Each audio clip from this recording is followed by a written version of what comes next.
اس سے پہلے کہ مٹی کا بدن خاک بنے، باوضو ہو کر مسلح پہ جوانی رکھ دو۔ اس بھاگتی ہوئی زندگی میں اپنی ذات میں کم از کم اتنا ٹھہراؤ پیدا کرنے کی کوشش ضرور کریں کہ کم از کم آپ نماز سکون سے پڑھ سکیں اپنے رب کی خاطر۔ ہمیشہ ایسے شخص کو چناؤ کرو جو آپ کو عزت دے، کیونکہ عزت محبت سے کہیں زیادہ خاص ہوتی ہے۔ عورت کی توہین کے لیے یہی کافی ہے کہ اس کی موجودگی میں حور کا ذکر یا خواہش کی جائے۔ اور جانتے ہو معاف کرنا کیا ہوتا ہے؟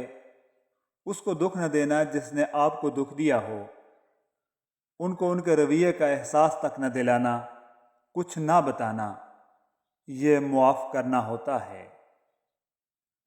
اداس کیوں ہو ہمیں بتاؤ، تمہیں اداسی کی رنجشوں سے رہا کریں گے، اگرچہ ہم جیسے خاکزادوں کے دسترس میں شفا نہیں ہے، تمہارے زخموں کو جو بھر دے ایسی دوا نہیں ہے، مگر ہم جیسے خدا پرستوں کی دسترس میں دعائے کن ہے، تمہارے حق میں دعا کریں گے، اداس کیوں ہو ہمیں بتاؤ۔ اگر کسی دن آپ کا رشتہ کسی ایسے شخص سے ختم ہو جائے جس سے آپ محبت کرتے تھے، تو اس کے تمام راز اور کہانیاں اکٹھا کر کے کسی خفیہ ٹھکانے میں ڈال دیں اور کبھی کسی کو اس تک پہنچنے نہ دیں، کیونکہ رشتے ختم ہو جانے پر بھی اخلاقیات ختم نہیں ہونی چاہیے۔ مرد کی کوئی عورت پسندیدہ نہیں ہوتی، جو بھی عورت اسے موقع دیتی ہے وہی پسند کرنے لگتا ہے۔ اگر کوئی پوچھے کہ زندگی کیا ہے، ہاتھ پر رکھ کر ایک شمع جلا دینا۔ کون کس کے ساتھ مخلص ہے فراز، وقت ہر شخص کی اوقات بتا دیتا ہے۔ کیسے ثابت کروں کہ بہت یاد آتے ہو تم، احساس تم سمجھتے نہیں اور بتانا ہمیں آتا نہیں۔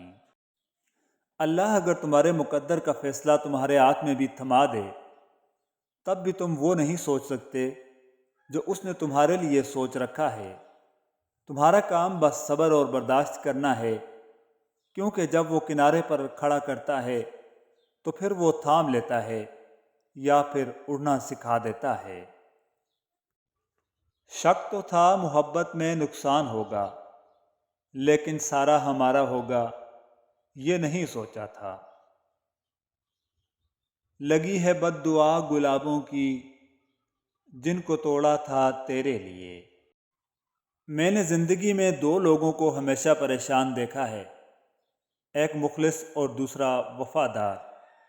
باقی منافق تو ہر جگہ فٹ ہو جاتے ہیں۔ اپنے تیور بھی سنبھالو کہ کوئی یہ نہ کہے، دل بدلتے ہیں تو چہرے بھی بدل جاتے ہیں۔ اللہ انسان کو کسی بھی چیز یا انسان سے دور رکھتا ہے، لیکن انسان بضد ہو جاتا ہے کہ وہ چیز یا انسان اسے چاہیے، لیکن آخر وہ مہربان اللہ اسے اس کی ضد پر وہ دے کر دکھاتا ہے۔ پھر وہی چیز یا انسان اسے مایوس کرتا ہے، اس کا دل توڑتا ہے، پھر اسے اللہ کے نہ دینے کی وجہ سمجھ آتی ہے۔ یقیناً اللہ کے ہر فیصلے میں مصلحت پوشیدہ ہوتی ہے۔ ہم اپنی زندگی میں مزید دنوں کا اضافہ نہیں کر سکتے، لیکن ہم اپنے دنوں کو مزید زندگی دے سکتے ہیں۔ جس طرح کسی سوالات کے جوابات کے لیے اس کی کتاب سے سبق پڑھنا پڑتا ہے، اسی طرح زندگی میں پریشانیوں سے بچنے کے لیے قرآن مجید میں لکھی ہوئی باتوں کو پڑھنا پڑتا ہے تاکہ آپ کی حوصلہ افزائی ہو۔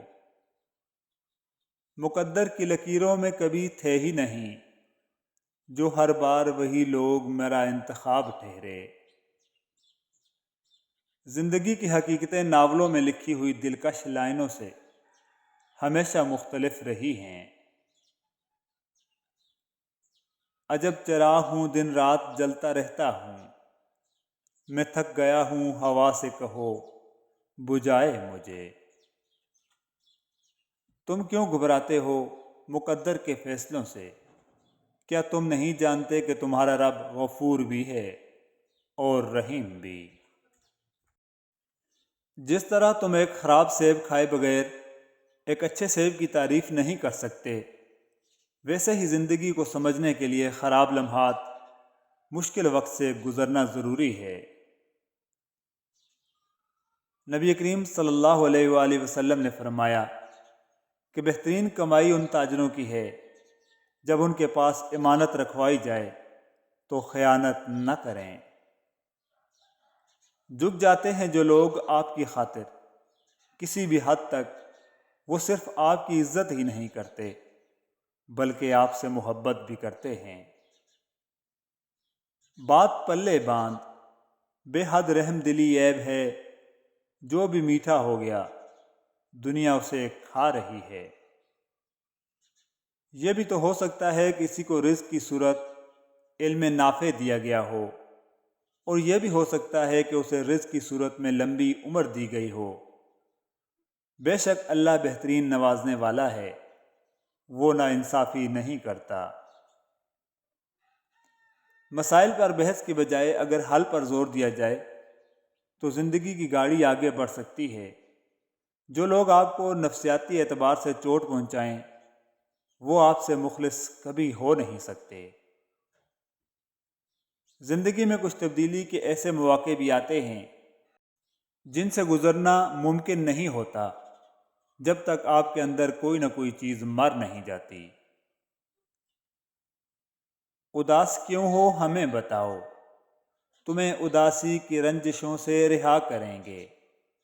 اگرچہ ہم جیسے خاکزادوں کی دسترس میں شفا نہیں ہے، تمہارے زخموں کو بھر دے ایسی دوا نہیں ہے، مگر ہم جیسے خدا پرستوں کی دسترس میں دعائے کن ہے۔ تمہارے حق میں دعا کریں گے، اداس کیوں ہو ہمیں بتاؤ۔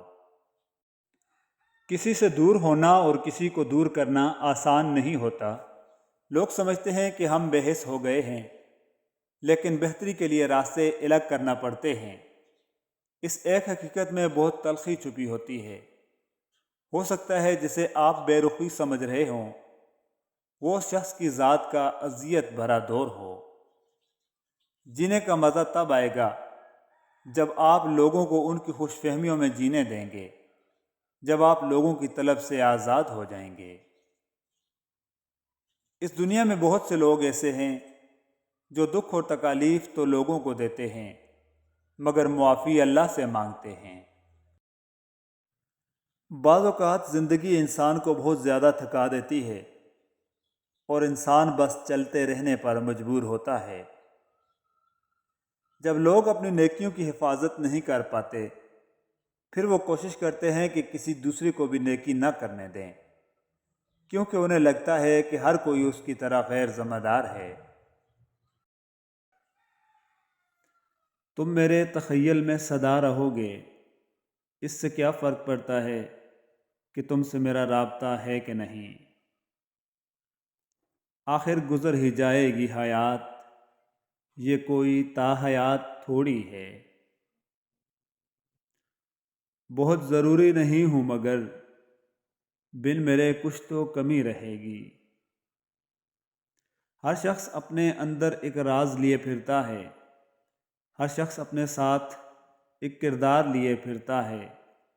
کون کیسا ہے، کون کیسا تھا، کون نہ جانے کیسا ہوگا، ہر شخص زباں پہ یہ سوال لیے پھرتا ہے۔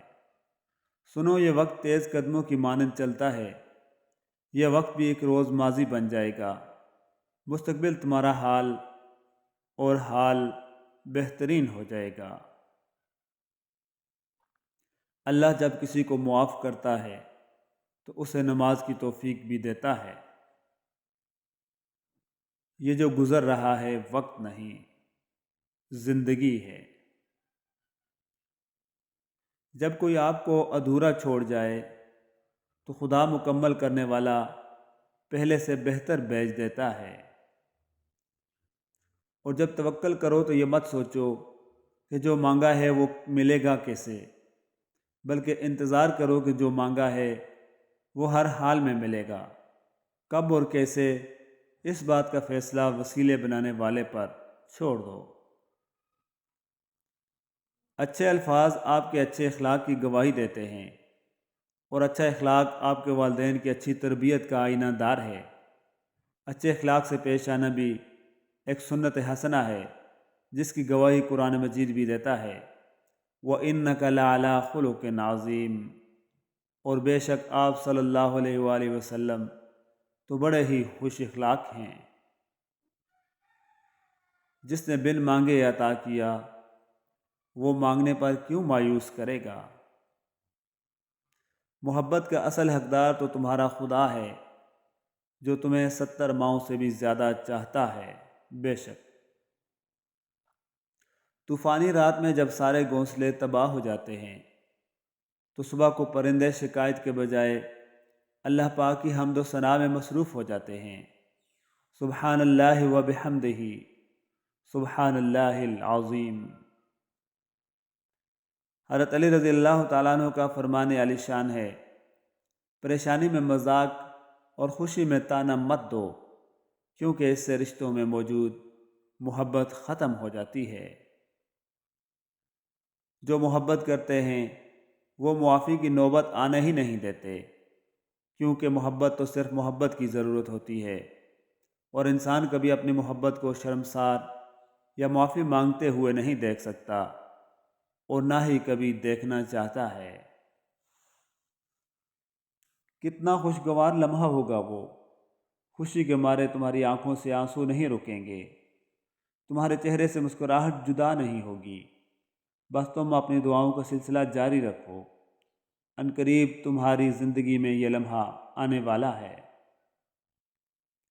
جب درد بڑھنے لگے تو چپکے سے اپنے رب کی طرف چلے جاؤ، کیونکہ دلوں کا سکون اس کی یاد میں ہے۔